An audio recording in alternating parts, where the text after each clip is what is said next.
What's up, Altitude? Can we just give a big round of applause for that worship right there? That was awesome. So, for those of you guys who've been wondering what the hype is all about, what's going on, today is the day we start part one of Stranger Things, chapter 1, The Weirdo. Now, just quick hands up. Has anyone here seen the show Stranger Things? Okay, a few people. All right. I'll preface by saying this as we start this series. Number one, this is a spoiler-free zone.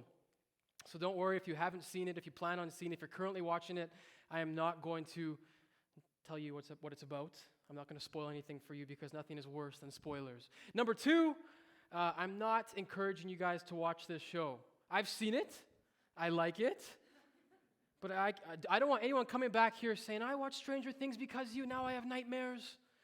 If you want to watch it. If don't. I like it. I enjoyed it. But that doesn't mean you have to watch it or like it or blame me if you don't like it. But I enjoy it. So, for those of you guys who are wondering what this series is all about, what is Stranger Things all about, basically, I'll give you guys the gist of the series, Stranger Things. A lot of what is in the Bible, a lot of Christianity in general, is kind of strange. I don't know if you guys know that. Christianity is kind of strange. We pray, we worship to a God we've never seen before. We believe in a Jesus who died and resurrected. And now if I were to tell you that someone died and rose again and you didn't know anything else, that's kind of strange. That's kind of weird from an outside perspective. And so what we're doing in this series, Stranger Things, is I want us to look at the Bible and we're going to look at strange people, strange stories, strange texts, and we're just going to see how these things apply to our lives. So that's what we're going to do for this next 4 parts, chapters. There's 4 chapters, chapter 1, 2, 3, 4. So if you enjoyed tonight, invite a friend back next week, 2 weeks, because the series is going to go on. So the basis of our series, the text, the overarching text of our series is found in Romans 12. And it says this, it says, don't copy the behaviors and customs of this world, but let God transform you into a new person by changing the way you think. Then you will learn to know God's will for you, which is good and pleasing and perfect. So essentially what this verse is telling us to do, this whole series is about standing out. This whole series is about being different. That's the first part. And more importantly, the second part of that verse says that God will transform us by the way that we think. So I want us to be able to change the way that we think, and I want us to change how we see ourselves, how we see others, and how we see God. So that is what we're going to do in this series. Y'all ready for chapter 1? All right, let's get going. For those of you guys who aren't aware, tomorrow is Halloween. Spooky.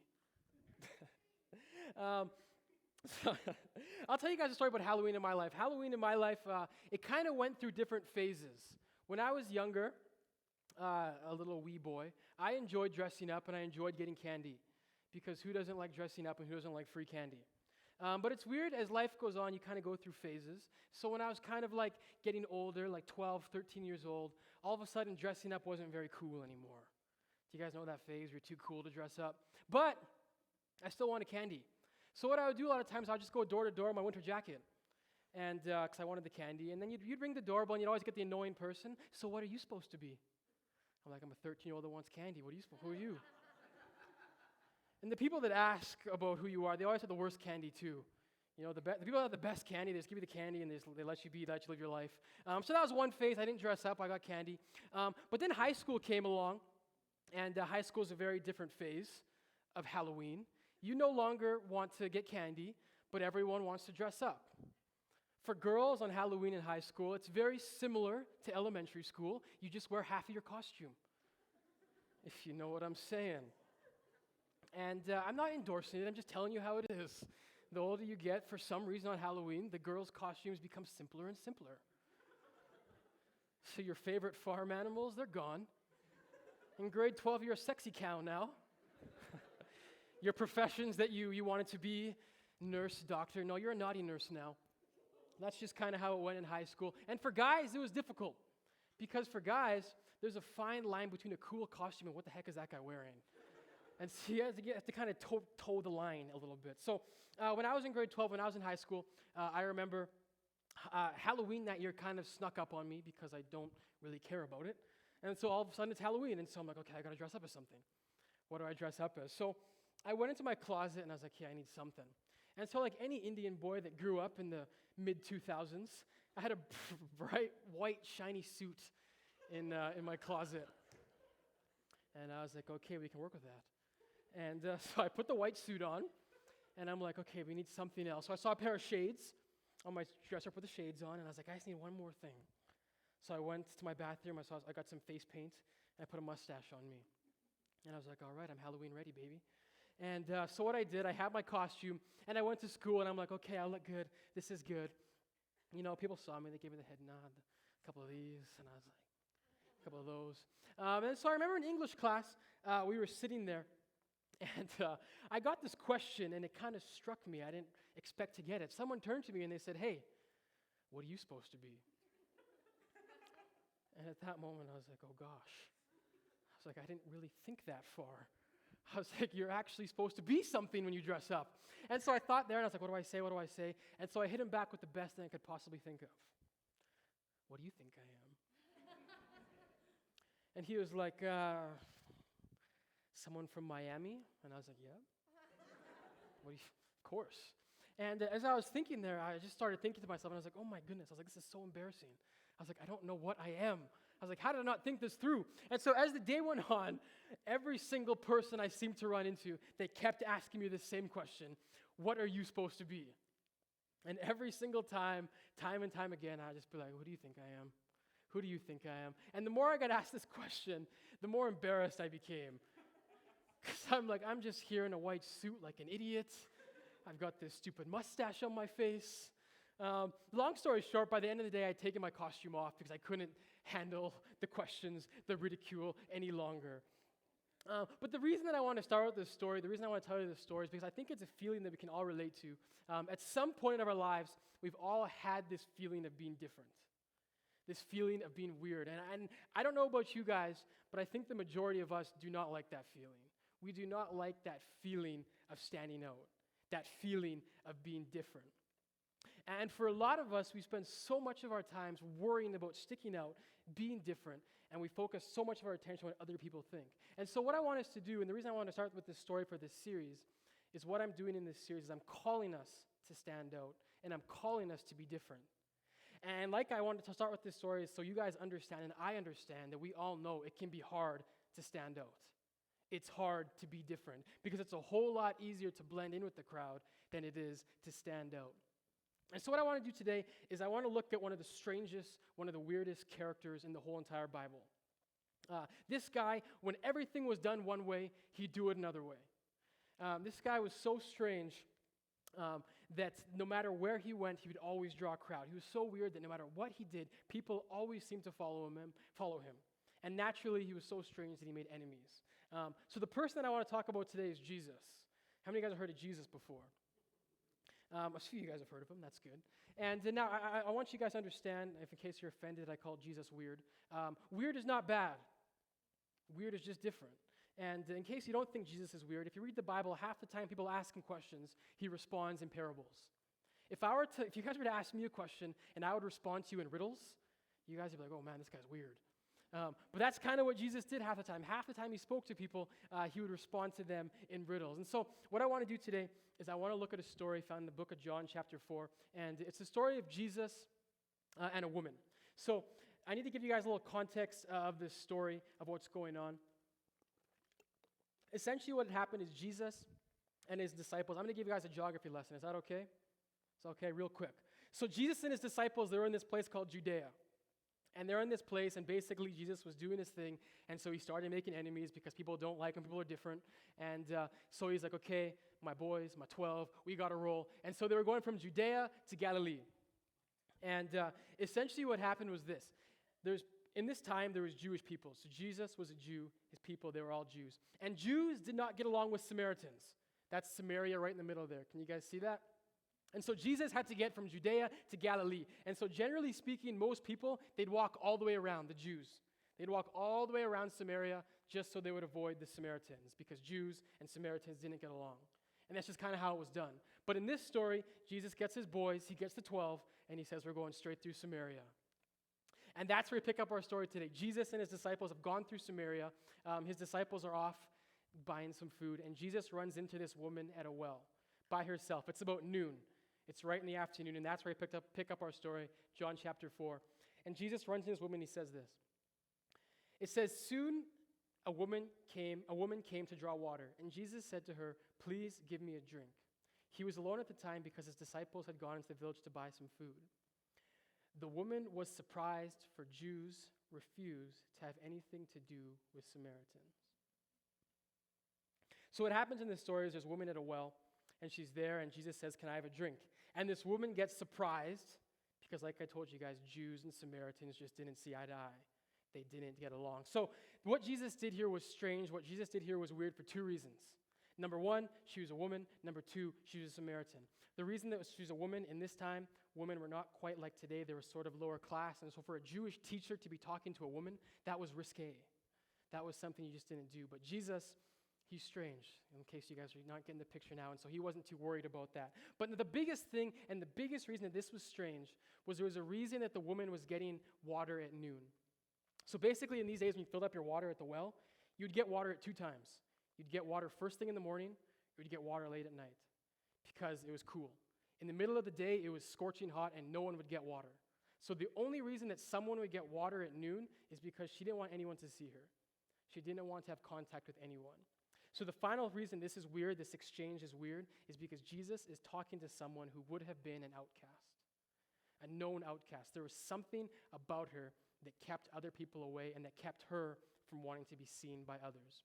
And so, friends, the reason that I'm sharing this, the reason that I'm telling you guys this strange thing that Jesus is doing is because I want to lead straight to my first point, and my first point is this, friends. I am calling us to stand out.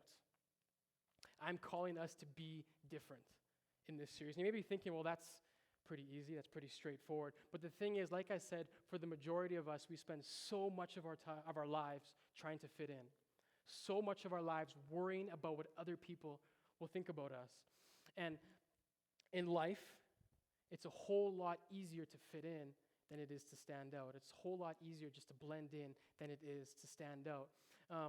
This past week, I was trying to think in my life, who are the most different people that I can ever think of? Like, who are the weird people growing up? And so I was trying to rack my brain, like, who are the weirdest people? And you guys can think right now, like, who are some weird people in your life? And it's weird. The more that I thought about this, I kept kind of getting the same image in my head over and over again. And the weirdest people that came to my mind were the people that dressed differently.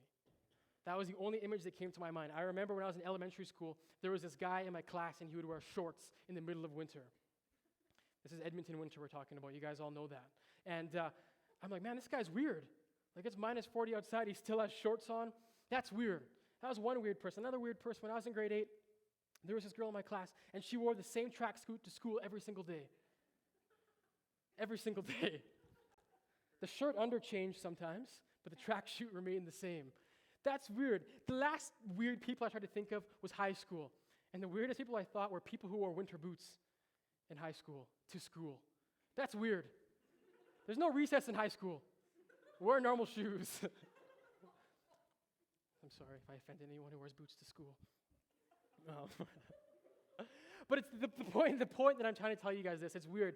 As I was trying to think back in my life of people that stood out, people that were different, I actually found it extremely difficult.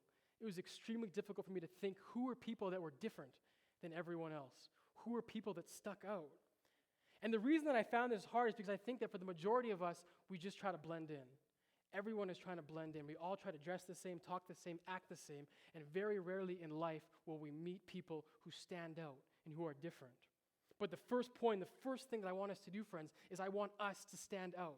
Because the reason I want us to stand out is because every single one of you guys in this room is an individual. You were created as an individual. You're created differently. And what that means is every single person in here has things that no one else has.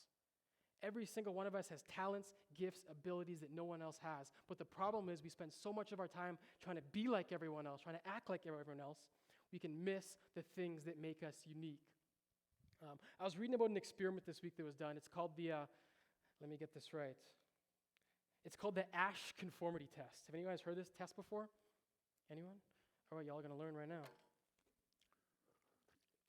For those of you guys who don't know, this is how the test went. This was an experiment.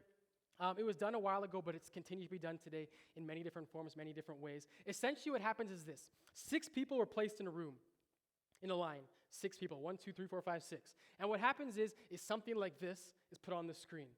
And what you have to do is you have to figure out which one of these lines is the same as the line on the left. Now, which one do you guys think it is? C. It's easy, right? So how the test went is this. There were 6 people in a line, and the person just simply asks them one at a time to answer the questions. The thing is, 1, 2, 3, 4, 5, these were all fake people. The only real person in the test was the person on the end. The person on the end doesn't know that. And so what happens in this test is they ask everyone this question, which line matches? And so the first 5 people, they intentionally answer the question wrong, right? So instead of, it's all C, we can see that, right? These people will say B, B, B, B, B, B, B. And then the point of the experiment is to see what the 6th person would say. And it's pretty crazy what happened in this experiment. Remarkably, 75% of the time, the last person on the end would say the wrong answer, simply because everyone else said the wrong answer. And it's crazy, right? Because it's a simple experiment. It wasn't any harder. It wasn't any crazy. But the fact of the matter is, the rest of the group, when they said something wrong, when they did something one way, the person on the end, more times than not, did not want to stick out. They didn't want to be different. So 75% of the time, they answered the question wrong, simply because everyone else was doing it. Now, the scientific name for this is called, let me get this right one more time, normative influence is the scientific name for this, normative influence. Us, simple folks, we simply know it as peer pressure, right? Peer pressure, because everyone's doing it, I got to do it. And it's funny because we think that peer pressure is something that we only have when we grow up. It's something that you have when you're a kid. You know, say no to drugs, kids. Like, that's what peer pressure is. But the fact of the matter is, peer pressure is something, and it's a lifelong dilemma.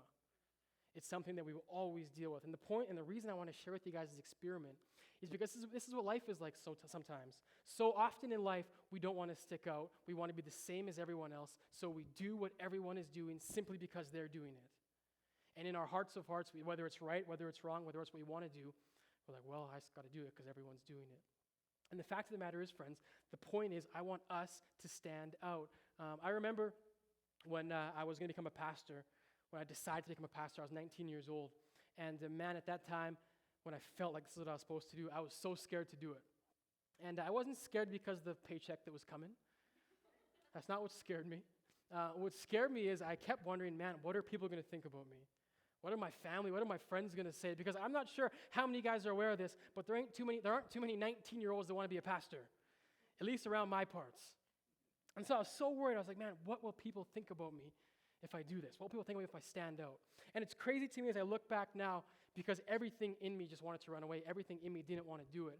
But I think back now and I ask myself, man, if I wasn't willing to stand out, like what would my life look like? I wouldn't be up here. You guys wouldn't be here. Life would be totally different. And I'm not bragging saying I always stand out because I'll tell you guys 20 times when I didn't stand out. I'll tell you 20 times I did this when I did stuff I shouldn't have done. But the point is, guys, in our lives, there are so many instances when we can stand out. There are so many things that only you can do. But if we're so worried about what others will think about us, what everyone else is doing, we'll always miss out. And twofold. Number 2, guys.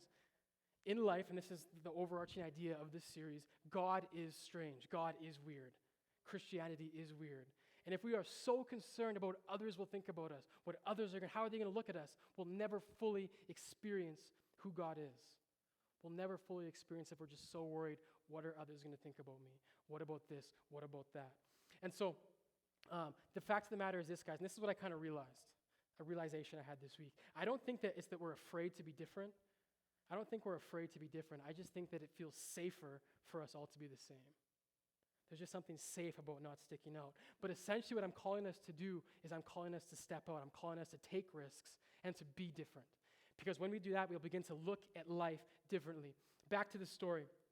So Jesus speaking to this woman, we're in John chapter 4. Jesus asks for water, and she says to him this.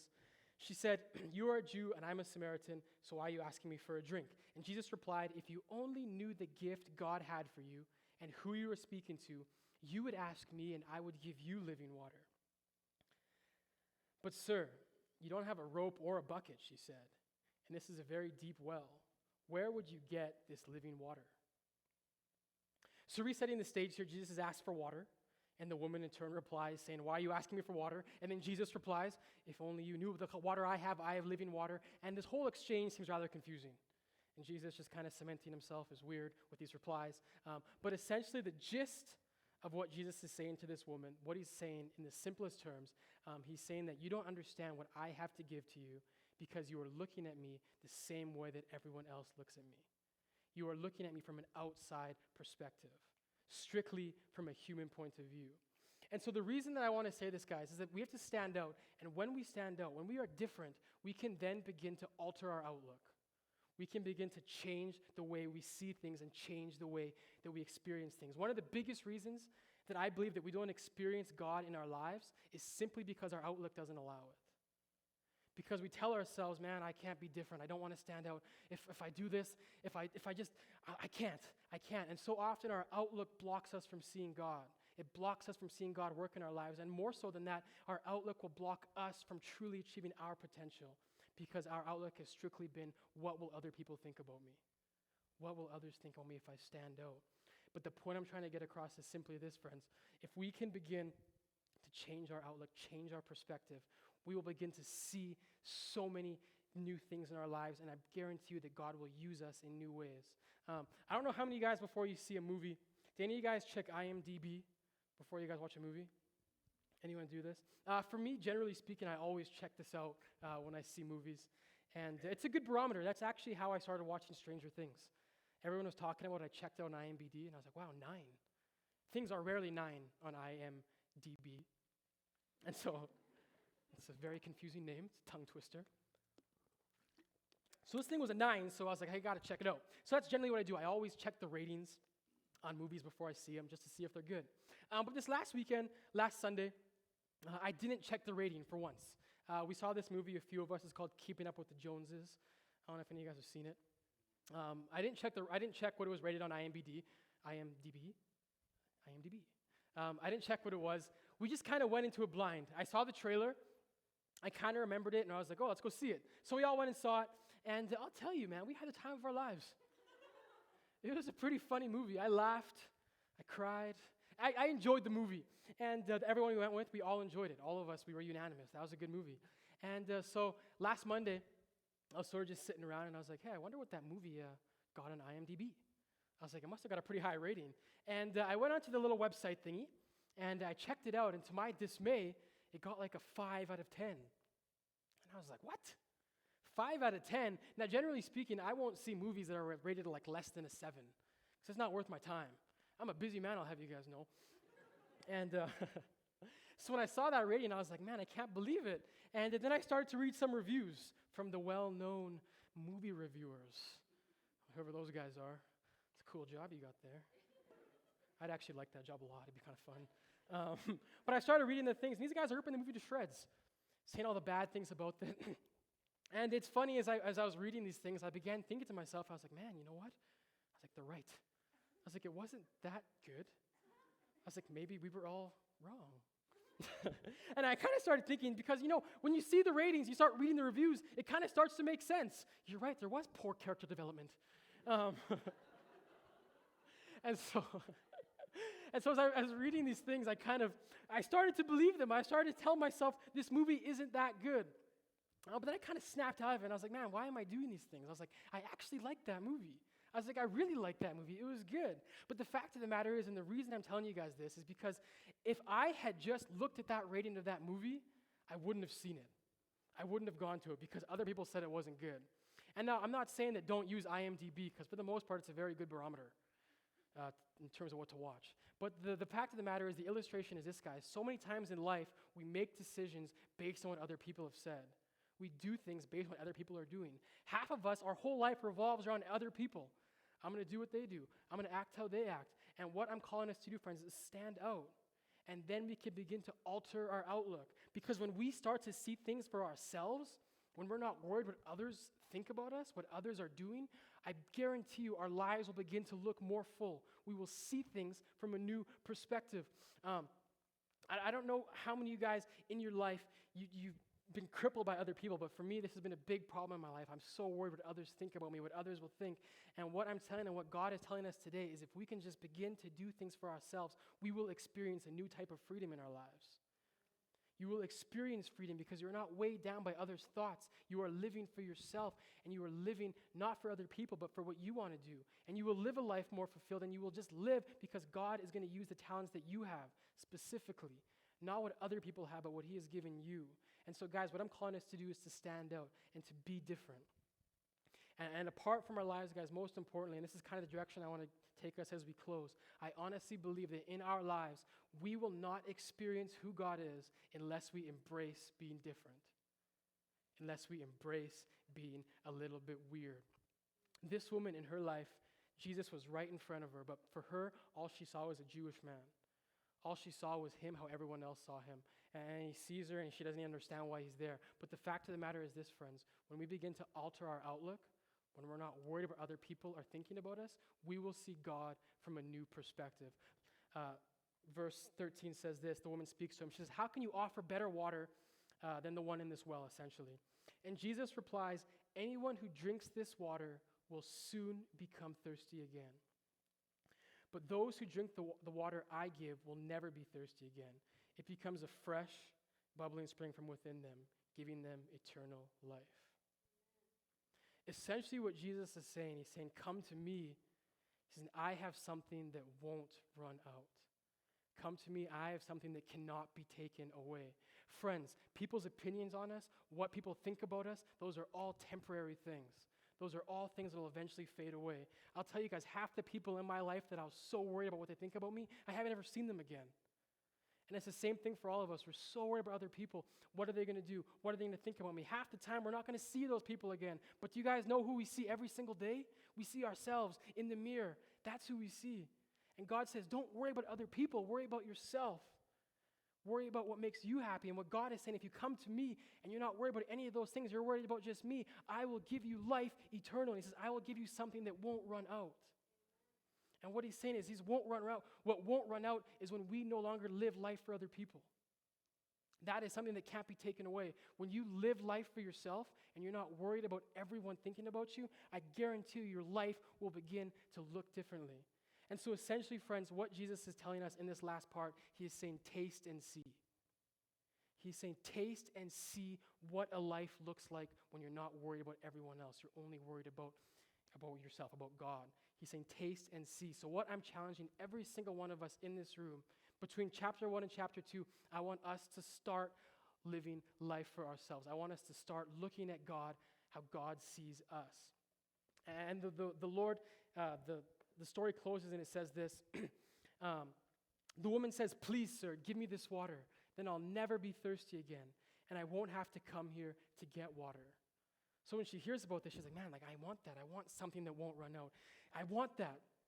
And Jesus says to her, He says, "Go and get your husband," Jesus told her. And she says, "I don't have a husband," the woman replied. And Jesus said, "You're right. You don't have a husband, for you have 5 husbands, and you aren't even married to the man you're living with now. You certainly spoke the truth." So in case you guys didn't get it, that's like a Maori moment right there. That's a Jerry Springer moment. Jesus is saying, yeah, you don't have one wife, you have 5 different husbands. So essentially what at this point, the reason I'm just reading this verse, is this gives us the context of who this lady was. This lady, the reason she was an outcast is because she was promiscuous. Whatever that meant, whether she was a prostitute or just someone that slept with other people's husbands, we don't know for sure. But the fact of the matter is, this is who that woman was. This woman was someone not to be seen with. She was a prostitute, she was a whore, whatever the word you want to say. But the fact of the matter is, and the reason I want to show you guys this part is because what Jesus says to this woman. Jesus says to this woman, I want to give you life, life eternal. I want to give you water that won't run out.